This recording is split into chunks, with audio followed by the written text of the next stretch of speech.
السلام عليكم ورحمة الله. لكن نحن مشكلتنا شو هي؟ أننا نسينا الله فأنسانا أنفسنا. ولا تكونوا كالذين نسوا الله فأنساهم أنفسهم. فكروا معي بمعنى هذه الآية. ألم ننسى نفوسنا؟ هذا الواحد منا ماذا يصنع من حين ما يصبح صباحا إلى أن يمسي؟ نعم، يقف بالصلاة، قد يقف في الصلاة وعقله نصفه في الصلاة والنصف خارجا عنها.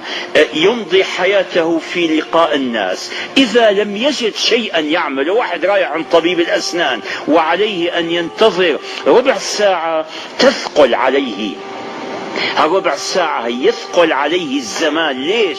لأننا لا نستطيع أن نخلو بأنفسنا. والله عجيب، نفسي أنا عدو لي. أريد عمري اللي رأس مالي أقطعه بأي شيء. واحد بيقول لك بإيش بدي قطع الوقت؟ يسأل الشباب بماذا نمضي فراغنا؟ ولك يا عمي، فراغكم هذا وفراغي هذا ووقتي ووقتكم هذا رأس المال، هذا هو العمر. فهل نسعى لأن نقطع أعمارنا، نقطع أوقاتنا بقراءة رواية سخيفة، بمشاهدة فيلم تافه، بحديث أو اجتماع لا منفعة منه في دنيا ولا آخرة؟ أي شيء، هات لي أي شيء، بس لا تتركني أنا ونفسي أواجه الزمان الذي هو العمر. إذا أنا نسيت نفسي.